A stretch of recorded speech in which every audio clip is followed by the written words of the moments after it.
Om Santi Santi Santi Om.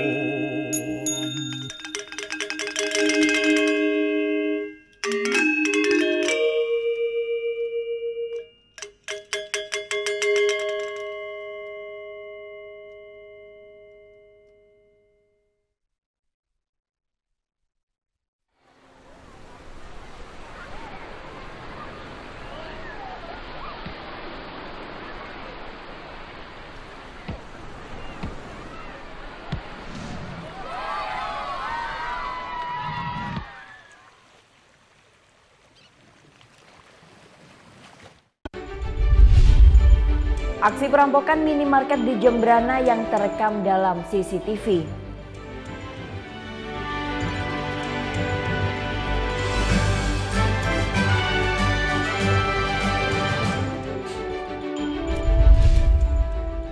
Dinding waduk titap ularan di Desa Busung Ibu Seririt Buleleng jebol.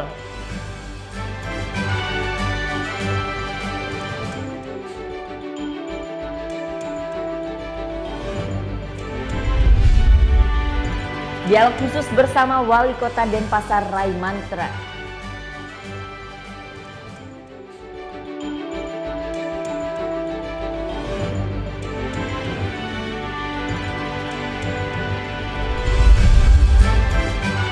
Wisata sungai hasil revitalisasi menjadi alternatif wisata baru di Kota Denpasar.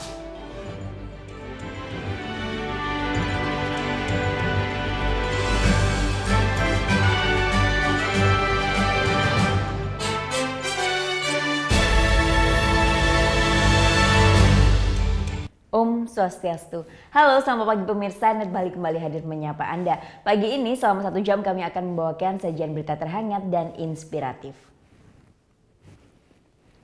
Ya, tidak banyak yang tahu kalau ternyata Bali mempunyai mahakarya infrastruktur jembatan yang cukup memukau para wisatawan. Selain yang terbaru yakni jembatan tol Bali Mandara, Bali juga memiliki jembatan yang diklaim menjadi jembatan tertinggi di Asia Tenggara dan menjadi penghubung antar pulau. Berikut selengkapnya dalam Bali Story berikut ini.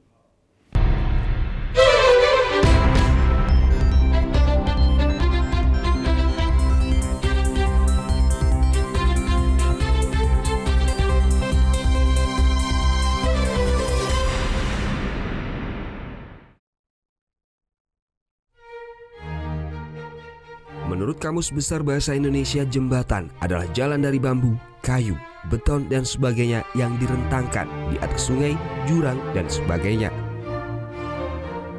Selain dibuat untuk memudahkan aktivitas transportasi, jembatan juga dibuat semenarik mungkin hingga menjadi salah satu tujuan wisata. Di Bali setidaknya ada 3 jembatan yang cukup unik yang menjadi daya tarik wisata. Yang pertama adalah jembatan Tukat Bangkung di Desa Pelaga, Kecamatan Petang, Kabupaten Badung. Jembatan ini diklaim sebagai jembatan tertinggi tidak hanya di Bali dan di Indonesia tetapi juga di Asia Tenggara. Jembatan Tukat Bangkung memiliki ketinggian pilar mencapai 71,14 meter dengan panjang mencapai 360 meter dan lebar 9,6 meter. Disebut jembatan Tukat Bangkung karena jembatan ini terbentang di atas Tukat atau Sungai Bangkung. Jembatan yang diresmikan pada tanggal 19 Desember tahun 2006 ini menghubungkan 3 kabupaten di Bali, yakni Kabupaten Badung, Kabupaten Buleleng, dan Kabupaten Bangli. Menggantikan jembatan lama, dibangunnya jembatan Tukat Bangkung ini memangkas jarak tempuh 3 kabupaten sejauh 6 km. Selain tinggi, keunikan jembatan ini terletak pada teknologi yang digunakan dalam proses pembangunannya.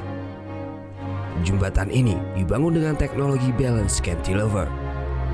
Dengan teknologi ini, jembatan ini diklaim bisa dipakai selama 100 tahun dan tahan terhadap gempa hingga 7 skala Richter. Selama membangun jembatan ini, pemerintah Provinsi Bali menggelontorkan dana hingga 49 miliar lebih dengan sistem multi-year sejak tahun 2001. Selain mempermudah arus barang dan manusia, jembatan Tukat Bangkung ini kini menjadi salah satu tujuan wisata di wilayah Kabupaten Badung.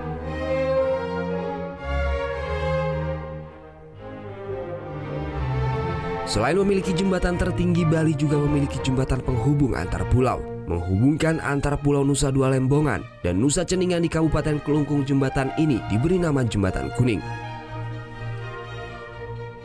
Selain itu, jembatan yang dibangun tahun 1996 ini dikenal dengan nama Jembatan Cinta karena sering digunakan sebagai spot berfoto pasangan muda-mudi. Sempat ambruk dan menekan korban jiwa pada Oktober 2016, jembatan ini kembali dibangun dan diresmikan bulan Maret lalu dengan menelan dana hingga 3,4 miliar. Walaupun hanya memiliki lebar 1,5 meter dan hanya dapat dilalui pejalan kaki dan sepeda motor, jembatan ini sangat berarti bagi penduduk Nusa Ceningan dan Nusa Lembongan. Jembatan dengan panjang 138 meter ini menjadi satu-satunya jembatan yang menghubungkan kedua pulau. Aktivitas transportasi barang dan jasa warga kedua pulau melalui jembatan ini. Dan infrastruktur jembatan termegah yang ada di Bali adalah jembatan jalan tol Bali Mandara di perairan Teluk Benoa Denpasar. Tol Bali Mandara adalah jalan tol pertama yang ada di Bali, bahkan sebagai jalan tol terapung pertama di Indonesia. Membentang sepanjang 10 km, jalan tol ini terbilang sangat unik karena memiliki jalur sepeda motor di ruas sisi kiri dan kanan. Awalnya pembangunan jalan tol ini direncanakan dibangun melayang di darat. Namun karena kendala budaya Bali maka proyek ini akhirnya dibangun membentang di atas laut. Jalan tol yang menelan dana pembangunan hingga 2,4 triliun juga dibangun dalam waktu yang relatif singkat, yakni sekitar 14 bulan mulai bulan Maret 2012 hingga Mei 2013. Setelah diresmikan, jalan tol ini mulai beroperasi bulan September tahun 2013. Pembangunan jalan tol Nusa Dua Ngurah Rai Benoa ini diharapkan dapat mengurangi kemacetan transportasi yang berasal dari Bandara Ngurah Rai menuju kawasan wisata di Bali, dan sekaligus mendukung kegiatan KTT APEC 2013 yang dilaksanakan di Bali. Namun karena keindahannya, pengelola jalan tol Bali Mandara ini juga membuka untuk kepentingan lain. Dikutip dari laman kompas.com, pengelola tol Bali Mandara membuka kesempatan bagi para wisatawan atau warga untuk memanfaatkan ruas jembatan tol sebagai spot foto pre-wedding, syuting film, dan iklan komersil. Namun akan dikenakan biaya sesuai dengan ketentuan seperti misalnya pre-wedding di ruas tol, dikenakan tarif 15 juta sekali sesi.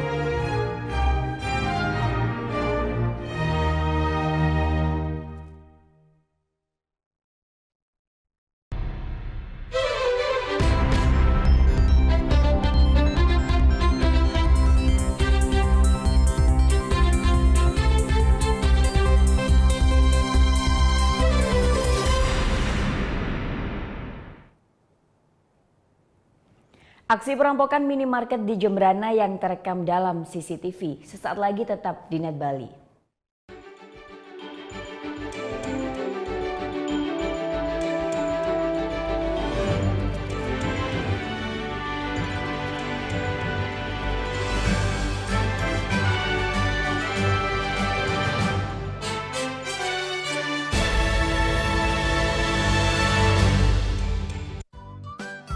Kamu anak band? Hobi cover lagu? Net Bali memberikan kesempatan agar kamu lebih dikenal. Caranya, kirimkan video musik atau covermu dan dapatkan kesempatan untuk ditayangkan di Net Bali.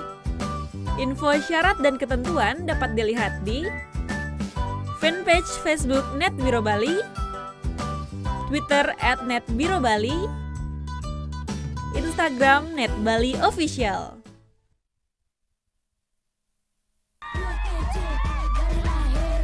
Manis banget. Nah, kadang-kadang di sini aku juga merasa jangan nah aja dong, dicobain juga dong. manis banget. Aku kan udah cukup. Iya, ada kalau Sarah Sehan hanya di Net.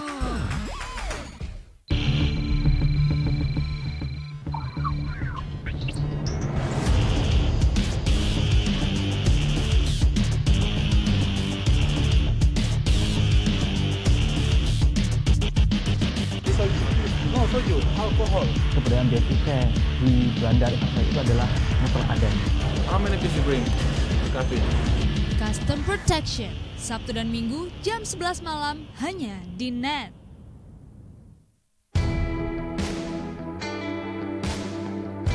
Kita bukan lagi menjadi followers, tetapi trendsetter.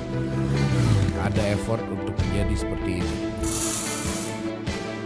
Suatu kebanggaan tersendiri bisa berkarya dan diapresiasi oleh dunia. Ada sesuatu yang membuat kita cinta akan dunia sastra.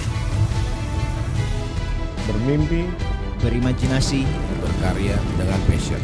Garage Life. Hanya di Net. Adalah, ini warisannya Bapak Topi. Bagus banget deh.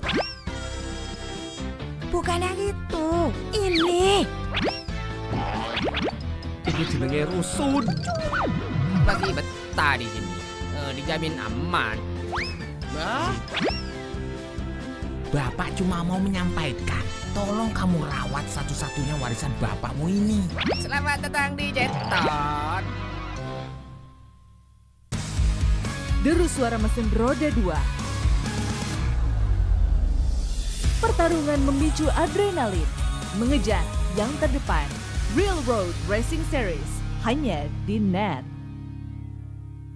Mbak, lapar nggak Mbak? Baby lapar nih, mau makan di luar nggak Mbak? Soalnya Baby tahu tempat di sini makanannya tuh enak Mbak. Emang siapa yang boleh lo makan?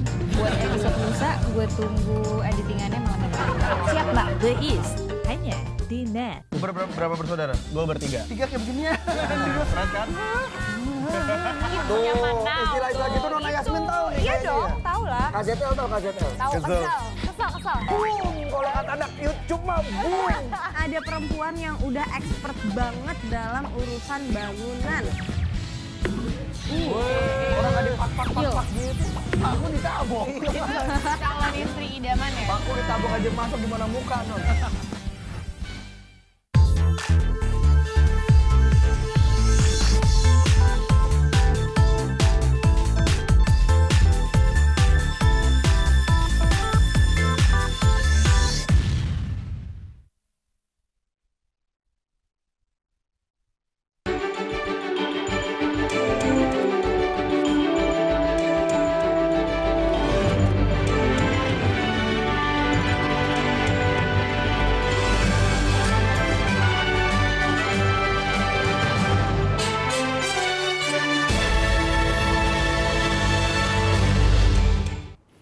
Kembali di Net Bali, di Jemberana aksi perampokan kembali terjadi di sebuah minimarket. Dalam rekaman CCTV, pelaku terlihat mengancam pegawai minimarket menggunakan senjata tajam.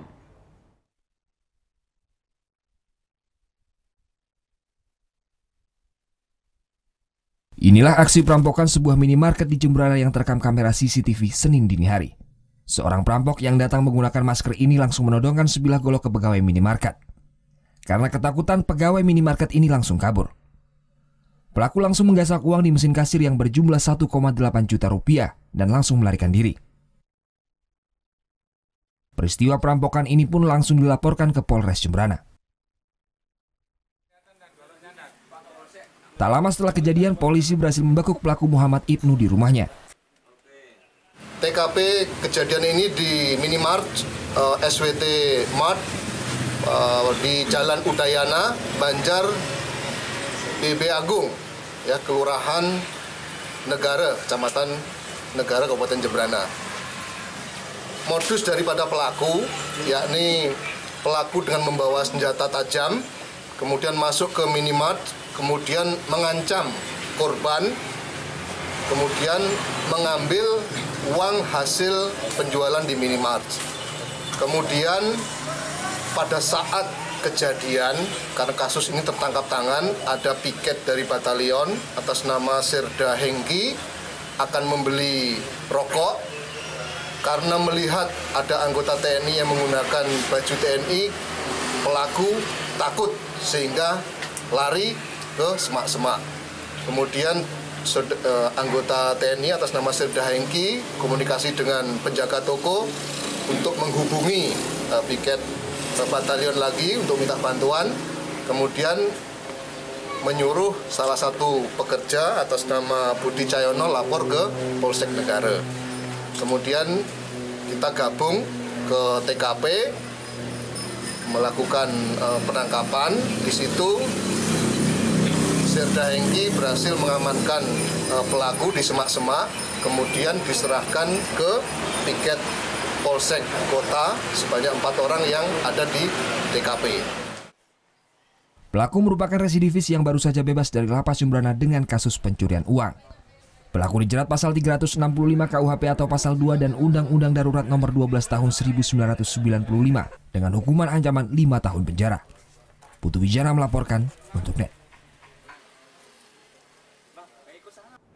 Polisi meringkus komplotan pencuri minimarket di kawasan Kuta. Dalam aksinya, komplotan ini membobol minimarket dengan cara mencongkel pintu.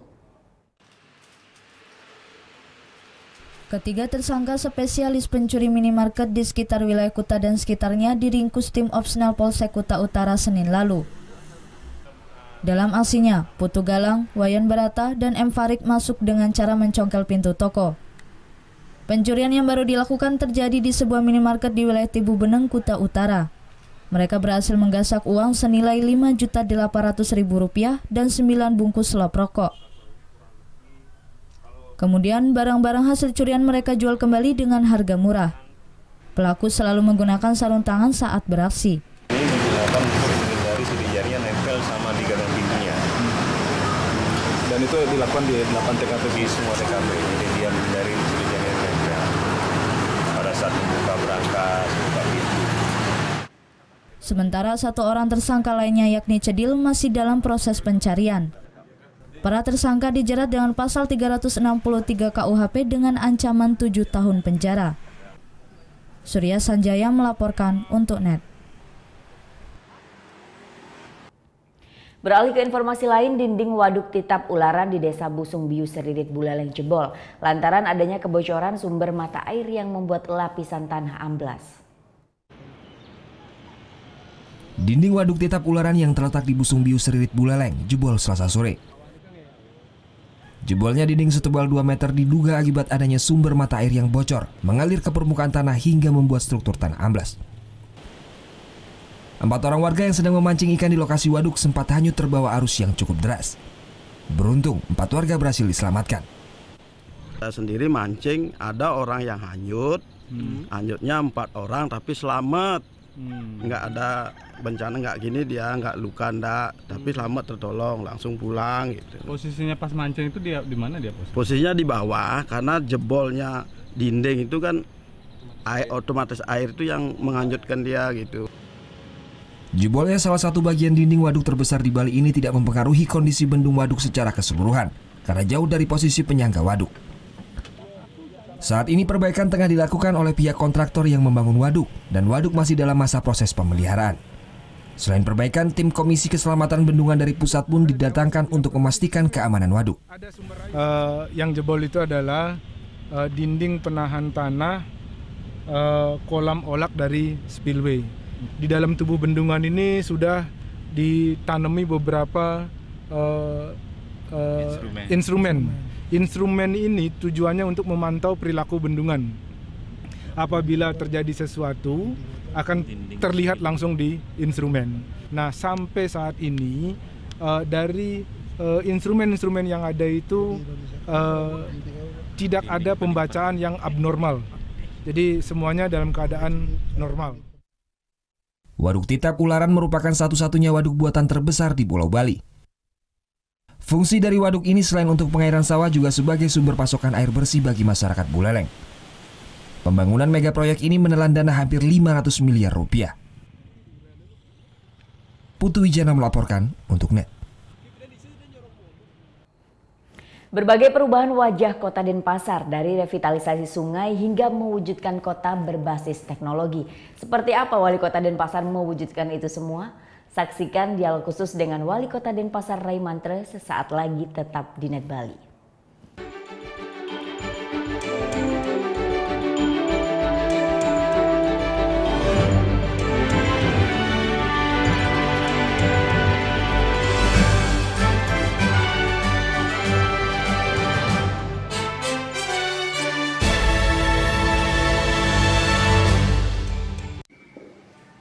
Bagaimana anak-anak? Ada yang tahu? Anime. Gosip Indonesia.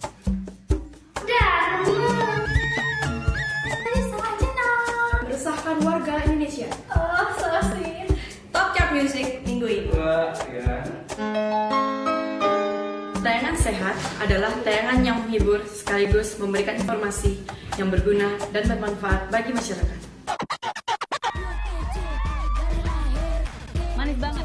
Nah, kadang-kadang di sini aku juga merasa jangan nah aja dong, dicobain juga dong. Manis banget, aku kan udah cukup. Iya, udah manis. Sarasehan hanya di NET.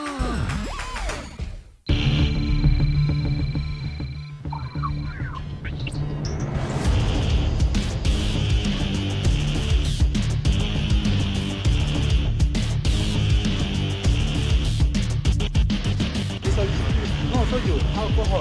Kebudayaan bea cukai di Belanda itu adalah mutlak ada.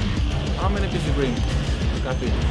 Custom Protection, Sabtu dan Minggu jam 11 malam hanya di NET.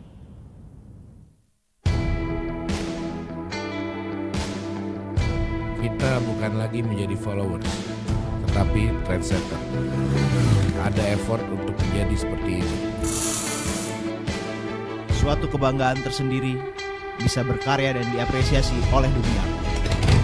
Ada sesuatu yang membuat kita cinta akan dunia sastra. Bermimpi, berimajinasi, berkarya dengan passion. Garas Live. Hanya di NET. Adalah, ini warisannya Bapak Topi. Bagus banget deh. Bukan yang itu, ini. Itu jenenge rusun. Masih betah di sini. Dijamin aman. Bapak cuma mau menyampaikan, tolong kamu rawat satu-satunya warisan bapakmu ini. Selamat datang di Jeton. Deru suara mesin roda 2. Pertarungan memicu adrenalin, mengejar yang terdepan. Real Road Racing Series hanya di NET. Mbak, lapar nggak Mbak? Baby lapar nih, mau makan di luar nggak Mbak? Soalnya Baby tahu tempat di sini makanannya tuh enak Mbak. Emang siapa yang boleh lo makan? Buat episode lusa, gue tunggu editingannya malam ini. Siap Mbak, The East hanya di NET. Berapa bersaudara? Gue bertiga. 3 kayak begini ya. Keren kan? Tuh, istilah-istilah gitu Nona Yasmin tahu nih. Iya dong, tahu lah. KZL tahu KZL? Tahu kesel. Kalau kata anak YouTube mah boom. Ada perempuan yang udah expert banget dalam urusan bangunan. Orang ada pak gitu. Aku ditabok. Calon istri idaman ya. Aku ditabok aja masuk gimana muka non.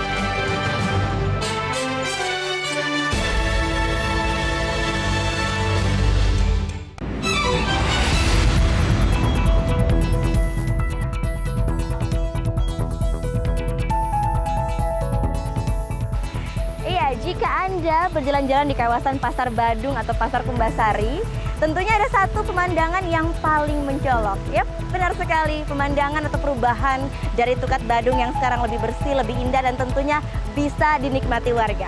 Ya, revitalisasi sungai hanyalah salah satu dari program kerja pemerintah Kota Denpasar yang telah dilaksanakan. Kira-kira apa saja perkembangan dari program kerja yang sudah dijalankan, dan kira-kira apakah ada kejutan lainnya? Ya, simak perbincangan saya bersama dengan Wali Kota Denpasar, Bapak Ida Bagus Rai Dharma Wijaya Mantre, sesaat lagi.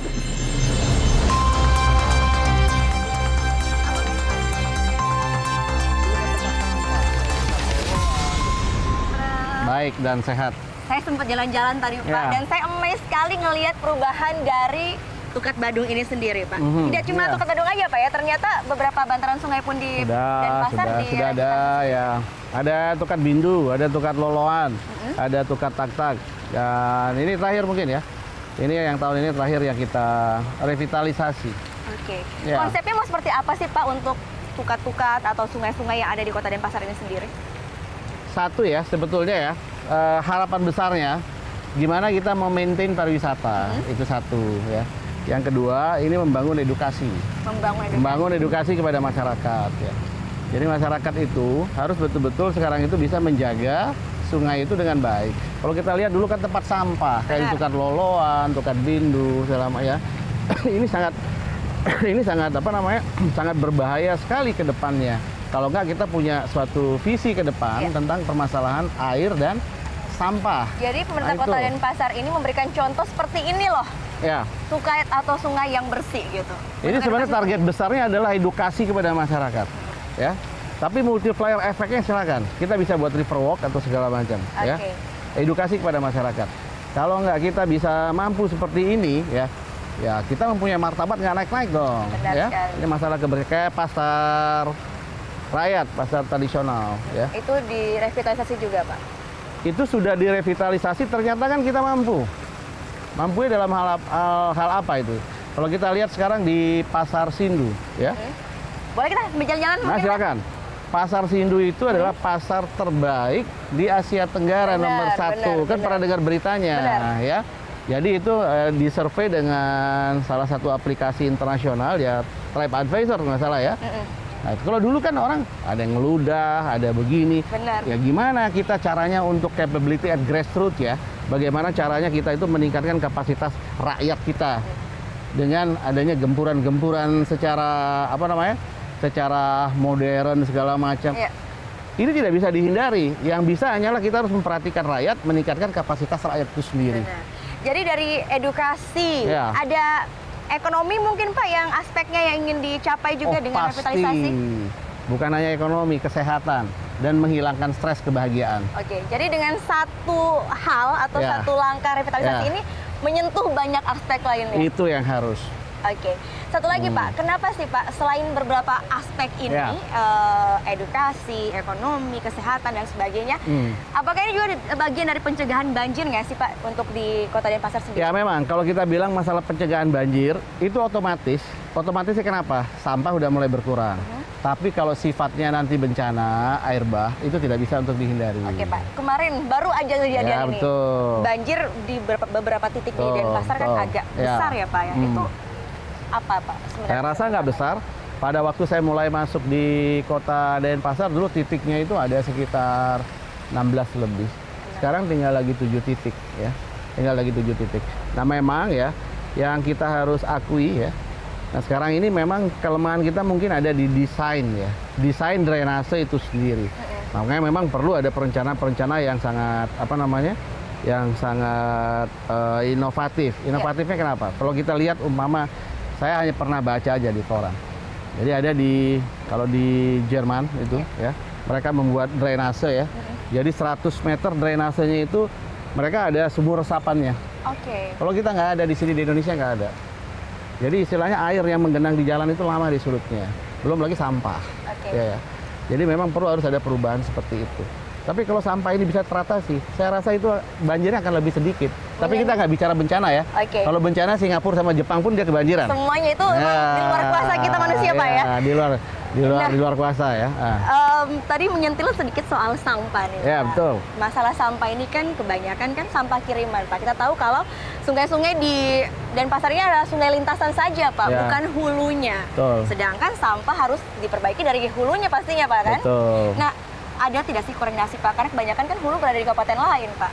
Ya memang masalah koordinasi ini ya memang ya sering sih koordinasi ya. Tapi kembali kepada edukasi ya. Ingat ya, untuk merubah suatu mindset ya, untuk mentransformasi kehidupan ya. Itu nggak bisa 1 hari, 2 hari, atau 1 minggu. Itu bisa 1 keturunan. Kalau nggak kita mulai dari sekarang dan biayanya sangat mahal. Jadi kalau bentuk kerjasama yang benar-benar ada gitu belum ada Pak? Ya memang secara realnya belum ada, tapi itu ada asosiasi sekolah sungai sekarang. Kita sudah punya itu tokohnya di Tukan Bindu itu ada. Dan sekarang ini sekolah sungai ini dia ke Gianyar, dia ke Tabanan sekarang ya, sambil mengedukasi seperti itu. Dan sungai ini kan sebetulnya wilayahnya BWS ya, Balai Penida itu ya, yang ada di mana namanya, yang ada di pusat, yang kantornya di provinsi itu ya. Itu dia membentuk seperti itu. Nah ini ya mudah-mudahan ini koordinasi yang dibentuk sama dia ini bisa untuk membuat sungai-sungai itu lebih baik.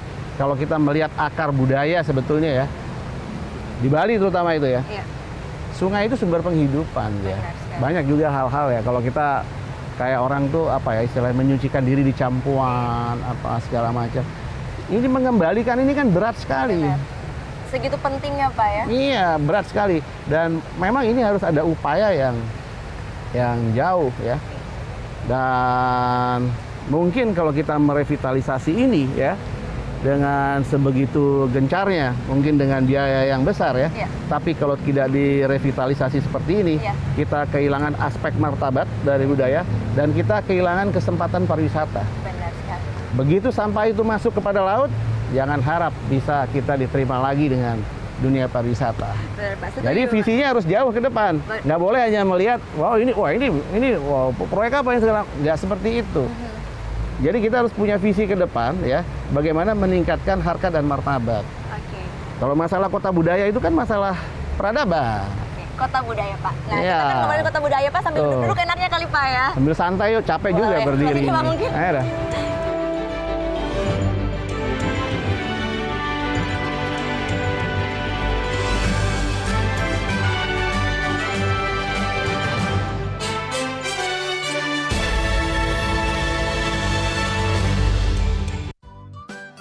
Kamu anak band, hobi cover lagu. Net Bali memberikan kesempatan agar kamu lebih dikenal. Caranya, kirimkan video musik atau covermu dan dapatkan kesempatan untuk ditayangkan di Net Bali. Info syarat dan ketentuan dapat dilihat di fanpage Facebook Net Biro Bali, Twitter @netbirobali, Instagram Net Bali Official. Good morning, good people. Start your day with Indonesia Morning Show. Indonesia Morning Show setiap hari jam 6 pagi hanya di Net. Hai guys, welcome to Vegas. Acara musik nomor 1. Kita mau update tentang nih ya musisi-musisi yang enak banget juga lagunya. Buat nemenin suasana kayak gini nih. Breakout hanya di Net. Sepatu. Ini cuanki. Pak pilot. Ini mohon maaf, ini pilot pesawat apa ya? Burung hantu Ireland. Yang yang sakit? Kaki saya bang. Ini.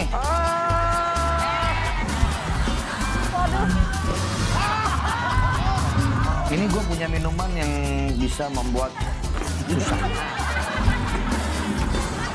Ini talk show hanya di Net. Orang irit itu kalau belanja secukupnya. Yang kedua tidak berani mengeluarkan uang. Karena yang berhak mengeluarkan uang di negara Indonesia adalah Bank Indonesia. Waktu Indonesia bercanda hanya di Net.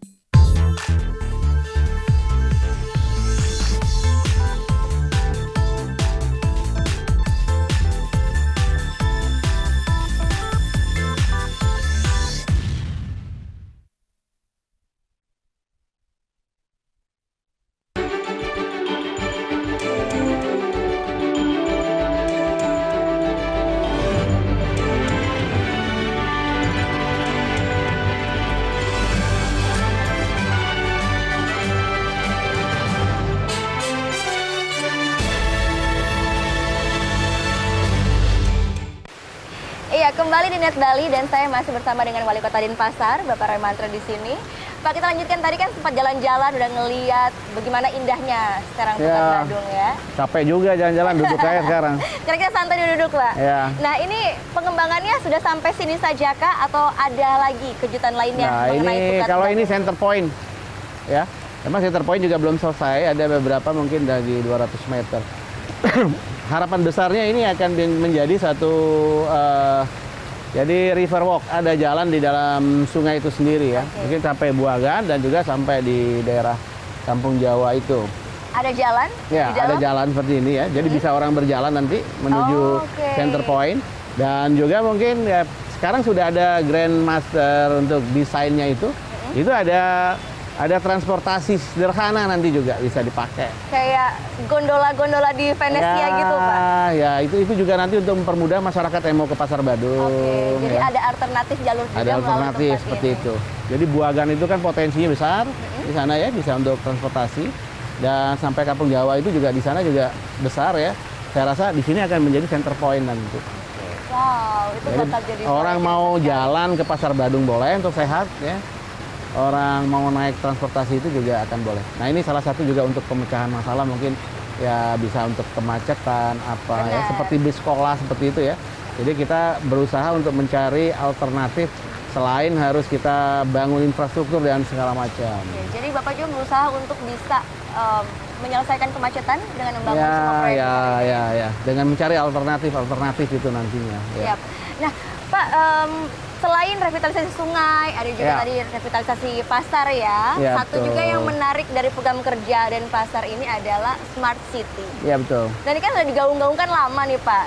Sekarang ini sampai mana sih Pak kemajuan dari Smart City ini sendiri konsepnya? Kemajuannya ya, bagus ya kemajuannya ya. Jadi kalau, ya ini silakan dilihat sendiri. Jadi masyarakat itu biar tidak salah mengerti ya. Jadi kalau Smart City itu hanya teknologi aja. Penyediaan wifi gratis aja Pak. Ya, bukan hanya itu. Jadi sebetulnya Smart City itu bagaimana kita itu mencari suatu pola pelayanan yang memudahkan masyarakat itu mengakses. Dan juga bagaimana caranya kita memecahkan suatu permasalahan dibantu dengan alat-alat itu sendiri ya untuk mempermudah mencari akses penyelesaiannya juga. Nah kalau kita lihat sekarang masalah Smart City di Kota Denpasar ya itu sudah sampai di kelurahan dan juga desa yang sedang dipersiapkan dengan sewa kedarmanya. Artinya begini, kayak kemarin itu kita belum bisa pakai Smart City, ada birokrasi kayak mengurus akte kematian dan santunan kematian itu kan sampai berbulan-bulan ya, karena administrasi. Nah sekarang dengan ada Smart City itu bisa 3 hari selesai. Kayak kemarin penanganan pengungsi juga ya. Penanganan pengungsi kita tahu jumlah lansia, ibu hamil, bayi berapa, lokasi di mana segala macam itu sudah bisa terrecord seperti itu ya. Itu baik. Jadi penanganannya itu dari SKPD yang bersangkutan sudah otomatis dia tahu apa yang dia harus lakukan. Nah itu hal-hal seperti itu. Kayak sewa Dharma ya, itu merupakan suatu, nanti tanggal 12 ini diresmikan menjadi mall pelayanan publik. Bukan hanya untuk pelayanan-pelayanan dari Kota Denpasar, tapi ada instansi vertikal nanti yang masuk di sana. Seperti PLN juga masuk nanti. Satu pintu semua ya? Itu nanti satu pintu di sana semua. Jadi nah ini maksudnya Smart City, jadi urusannya itu bisa selesai di sana. Jadi mempermudah akses masyarakat. Nah, sebenarnya kan mempermudah akses masyarakat, Pak. Tapi kan masalah teknologi, Pak, kembali lagi. Apakah sudah menyentuh semua warga masyarakat, Pak? Karena tidak semua lapisan melek dengan teknologi, Pak. Kalau Denpasar, saya rasa penduduknya mungkin sudah 75-80% sudah punya. Dan kadang-kadang juga kalau dilihat sekarang di masyarakat Denpasar itu ya, terutama anak-anak mudanya, kalau dia lapar sama kebutuhan pulsa, mungkin dia beli pulsa dulu, baru dia beli makanan. Benar-benar. Ya? Jadi primer juga Pak sekarang itu. Jadi ya, kita nggak bisa pungkiri itu. Dan kalau saya setiap bicara sama masyarakat, saya tanya, ada yang nggak punya HP nggak di sini? Nggak ada yang nunjuk. Maunya yang nggak punya HP, semuanya saya beliin gitu istilahnya kan. Ya itu bercanda aja, tapi ternyata semua punya HP. Jadi semua masyarakat itu sudah bisa mengakses daripada teknologi itu sendiri. Jadi diperkirakan dari sekian juta masyarakat di Bali yang aktif menggunakan dalam media sosial itu bisa ada sekitar 1.800.000. Sebenarnya progresnya bagus ya Pak? Ya, kayak pengaduan kita punya Pro Denpasar segala macam itu kita bisa ngakses semua ya. Jadi rekornya pun itu gampang dicari apa aja yang belum terselesaikan. Oh iya, pasti itu. Jadi begitu ceritanya ya. Ya syukur aja kemarin kita Kota Denpasar sudah meraih 7 kategori Smart City ya. Dari seluruh kota di Indonesia ya. Jadi 7 yang dipertandingkan, 7 kita dapat semua hal itu. Kemarin juga saya dengar juga kita dapat ranking 4 dalam Liveable City, kota yang layak di sana. Mungkin udah dengar juga itu ya. Jadi kita ada urutan keempat dari 7 kota. Di sana ada masalah masalah pendidikan, masalah kesehatan dan segala macam. Ya, kalau teknologi Pak biasanya pasti yang paling ditakutkan adalah menggerus budaya sendiri Pak. Nah, Bapak tadi sempat bilang juga pengen mempertahankan budaya untuk Kota Denpasar ini kan itu hal yang paling penting juga Pak. Ada ketakutan tidak sih Pak dengan memasukkan konsep Smart City yang penuh dengan teknologi kepada anak muda? Betul.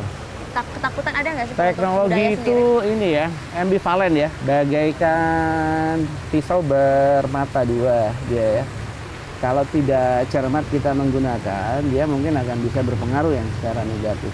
Makanya cermat-cermatlah kita menggunakan hal itu. Teknologi itu juga merupakan suatu unsur kebudayaan di sana. Dan kita itu tidak mungkin akan melarang seperti teknologi digital itu masuk ke wilayah kita. Kecuali kalau memang ada undang-undang negara yang menghalangi ya. Dan kita tidak akan mungkin harus kontradiktif dengan mereka. Kalau kita kontradiktif, ini akan lebih mempercepat adanya degradasi budaya itu sendiri, bisa distorsi dia, bisa kehilangan. Cara satu-satunya sekarang ini, kita harus mengintegrasikan ya nilai-nilai budaya itu ke dalam teknologi itu sendiri. Kalau kita lihat sekarang ya, teman-teman ini sudah sangat kreatif. Ada Trisandia di sana, terus ada Tantra Komik di sana. Jadi kita jadikan teknologi itu memperkuat kebudayaan kita. Dengan jalan kita memberikan kesempatan akses kebudayaan masuk ke dalam suatu teknologi. Tuh. 2 periode Pak, 2 periode udah di Kota Denpasar, Wali Kota Denpasar mereview kembali berbagai macam program kerja yang sudah dilakukan Bapak bersama dengan semua SKPD ya komponen itu. Bagaimana Pak? Reviewnya sampai berapa persen program kerja yang udah jalan? Gini ya, segala pembangunan itu kita harus terukur. Karena semua juga diukur. Dan saya sangat berterima kasih kepada seluruh perangkat kami ya, di OPD kami sampai lapisan yang terbawah ya, dari kepala dusun dan kali sampai juga unsur adat ya, dari berdesa dan seluruh lapisan masyarakat kami sangat bersyukur. Karena apa yang terjadi selama perjalanan 10 tahun itu progresnya sangat baik. Tingkat meskipun kita punya PAD kecil ya Bu, PAD kita tuh nggak besar, di bawah 1 triliun ya. Tapi di sini keterukuran daripada indeks pembangunan manusia yang mengukur tingkat suatu kesejahteraan masyarakat itu bisa mencapai 82,36% ya. Itu sudah di atas rata-rata provinsi dan juga rata-rata internasional. Internasional indeks itu 80 dia di sana. Itu artinya di sana. Jadi akses masalah daya beli, akses masalah kesehatan, masalah pendidikan ya dan lain-lain itu ya seperti livable city yang dibilang tadi itu sudah mencapai indeks yang lebih tinggi. Nah ya sehingga program kami di Denpasar mungkin tidak bisa program-program yang memang seperti biasa yang kita lakukan. Kita harus betul-betul inklusif. Inklusif seperti apa? Bagaimana kita menyentuh hal-hal yang menjadi penghambat suatu produktivitas. Seperti contohnya ada rumah berdaya kemarin. Jadi supaya tidak ada lagi pasung-memasung di Denpasar ya. Ada orang dengan gangguan jiwa dipasung segala macam. Itu sudah disiapkan rumah berdaya di sana. Jadi kita bisa antar, bisa jemput mereka, dan nanti silakan berkunjung, mereka sudah bisa berproduksi. Mereka sudah bisa buat sabun, bisa cuci motor, bisa buat dupa dan segala macam. Artinya apa? Artinya kan tingkat produktivitas di Kota Denpasar juga meningkat. Jadi ya apa yang kita lakukan selama 10 tahun itu, progresnya itu peningkatannya bagus dan sudah di atas rata-rata. Nah ini yang kita harapkan ke depan. Semoga sehingga ya program-program seperti ini kita bisa berjalan seperti ini. Mungkin kalau sungai ini orang wah ini hanya sekedar bukan hiburan, bukan ya. Ini sebenarnya target besarnya itu, harapan besarnya itu ini menyelamatkan pariwisata dan memelihara pariwisata.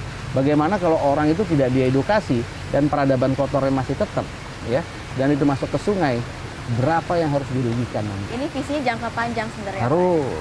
Kita nggak boleh membangun itu hanya berlanjut terus dan semakin baik ya Pak. Harus. Nah gitu. Pak, pertanyaan pamungkasnya adalah penetapannya kan Pak sudah tinggal seminggu lagi nih Pak. Iya. Ada persiapan nggak sih Pak untuk menghadapi Pilgub 2018? Saya rasa persiapannya hanya ya doa restu dengan masyarakat dan apa yang kita harapkan ke depan ya. Semoga pilkada ini berjalan baik dan tentunya juga harapannya juga masyarakat akan harus lebih baik, terutama juga terhadap pelayanan dasar dan segala macam.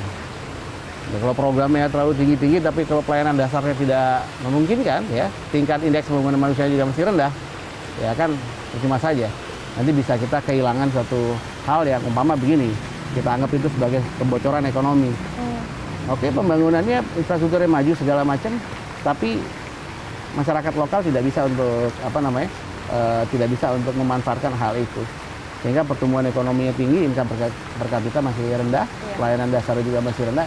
Ini kan sangat tragis sekali, sehingga perlu ada seperti yang kita jalankan program ini, kita harus selesaikan dulu masalah program-program pelayanan dasar seperti kesehatan mereka, pendidikan mereka dan daya beli mereka. Di Denpasar sekarang ya sudah universal health coverage itu sudah hampir 100% sekarang ya. Nah, hampir 100%. Itu kan kewajiban antara pihak swasta dan juga pemerintah kemarin. Dan termasuk juga penekanan daripada angka putus sekolah.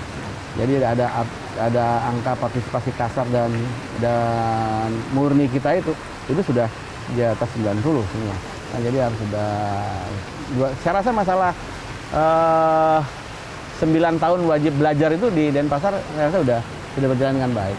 Ya tantangannya nanti kan 12 tahun. Jadi persiapannya cuma mohon doa restu aja pada masyarakat. Nah, ya persiapan demikian ya juga ya jelas. Ya mohon juga dalam hal ini ya, mungkin bisa melihat ya, masyarakat bisa melihat apa yang memang sudah kita kerjakan, dan harapan itu mudah-mudahan harapan ini bisa menjadi harapan mereka juga. Bisa dibawa ke tingkat yang lebih tinggi lagi. Ya. Itu. Pak, tapi waktu kita sangat singkat memang ya, Pak. Terima kasih untuk waktunya Pak. Bincang-bincangnya sangat singkat tapi informatif sekali Pak. Betul. Semoga ke depannya semakin sukses ya Pak ya. Mudah-mudahan sama-sama. Baik, terima kasih Pak Ray Mantra. Mari. Nah itu dia perbincangan saya bersama dengan Wali Kota Denpasar Pak Ray Mantra. Tetap di Net Bali, kita akan kembali dengan berbagai informasi menarik lainnya.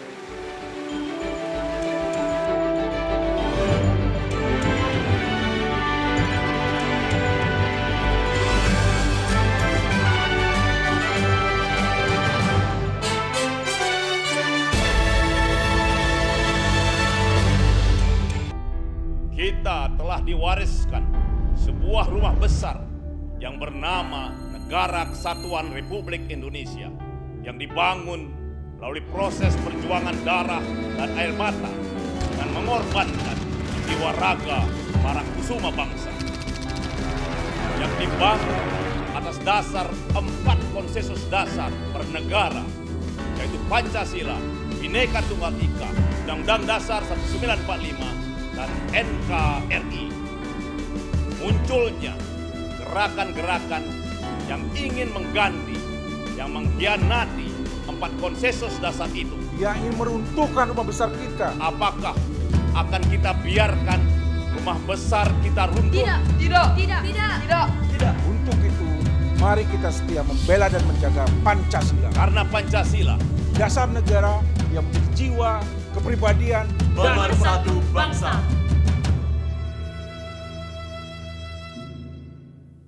Tingkah mereka selalu ditunggu, selalu siap hadirkan sajian yang mengocok perut. Aku naik ke depannya. Kamu dengan aku naik sepeda, kamu naik genteng.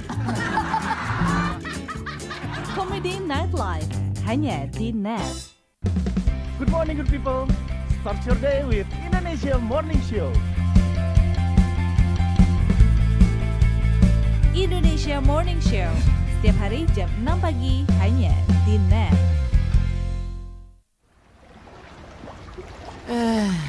Belum bisa berendam air hangat di jam pulang kerja. Nikmatin aja. Ting, ting, ting.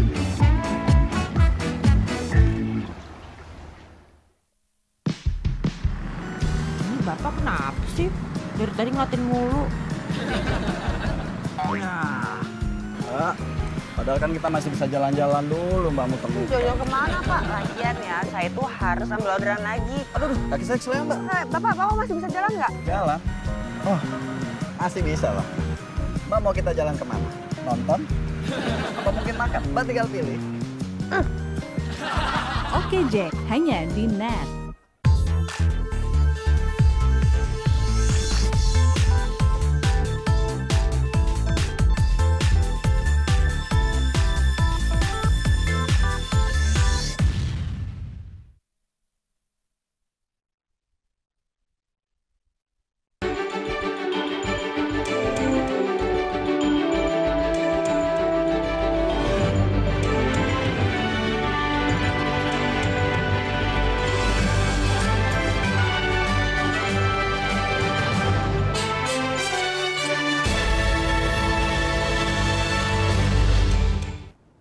Terima kasih Anda masih menyaksikan Net Bali. Nah, kali ini saya akan mengajak Anda untuk melihat wisata yang murah meriah di Kota Denpasar.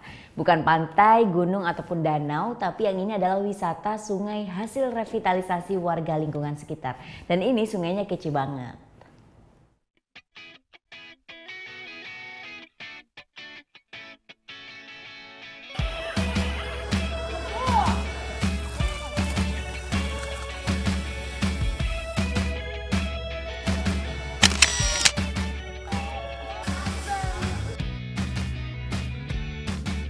Iya, kalau di kota-kota besar, sungai seringkali identik dengan tempat yang kotor, tempat pembuangan limbah. Tapi kalau yang ini beda. Di kota Denpasar, Bali, ada sungai yang berhasil direvitalisasi, bahkan kini menjadi lokasi wisata yang murah meriah dan menawarkan banyak sekali spot foto selfie kece. Salah satunya seperti ini nih. Yap, ini salah satu sungai di kota Denpasar yang berhasil direvitalisasi dan kini menjadi lokasi wisata. Orang biasa menyebutnya tukat. Dalam bahasa Bali, tukat berarti sungai. Itu sebabnya masyarakat Bali menyebutnya tukat bindu. Keresahan masyarakat akan pencemaran air sungai menjadi alasan sungai ini direvitalisasi sedemikian rupa. Ide kreatif menjadikan sungai sebagai lokasi wisata pun muncul dari kelompok masyarakat di lingkungan sekitar yang menamakan dirinya Yayasan Tukat Bindu. Sumber air namanya sumber kehidupan, kalau nggak dikondisikan berusaha untuk merubah mindset masyarakat sendiri. Ya, dari pencemaran, dari limbah, dari buang sampah, dari 2011 sudah memikirkan sesuatu untuk menjaga Sembadan awalnya. Nah, kita jaga Sembadan, terus selanjutnya kita berkolaborasi dengan masyarakat setempat. Ada yang berbeda saat masuk ke kawasan wisata Tukat Bindu. Udara yang segar, suasana pepohonan yang hijau, dan suara gemercik air sungai begitu menenangkan. Tapi kedatangan saya kali ini kurang beruntung. Air sungainya lagi keruh. Eits, tapi meski keruh, coba lihat deh. Tak ada satupun sampah yang terbawa arus kan? Bahkan, anak-anak pun tetap bisa mandi seperti biasa.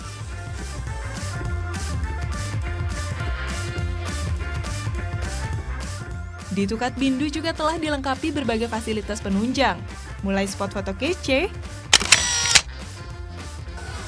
taman bermain anak, outdoor fitness atau area olahraga, dan yang paling disukai anak-anak ialah river tubing. Bahkan tak hanya itu saja, berbagai kegiatan juga bisa dilakukan di sini. Seperti pelepas liaran ikan di aliran sungai seperti ini nih.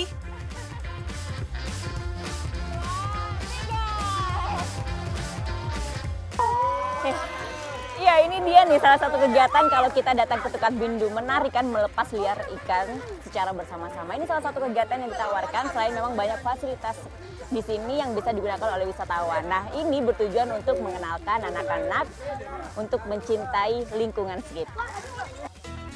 Penat seharian bekerja dan lelah dengan suasana perkotaan, berwisata ke Tukat Bindu bisa jadi solusinya.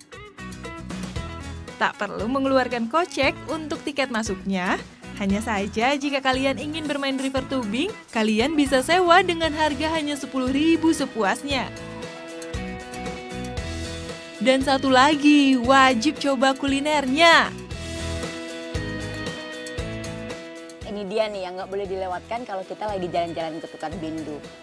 Nyobain kuliner sate tuna. Kan pas banget tuh tadi selfie-selfie udah, nyobain fitness outdoor udah, pastinya lapar kan. Nah, kalau lapar ini nih solusinya. Sate tuna. Harganya murah banget. 15.000 dapat 10 tusuk dan rasanya mantap. Vera Zenvia, Dewa Priyana melaporkan untuk NET.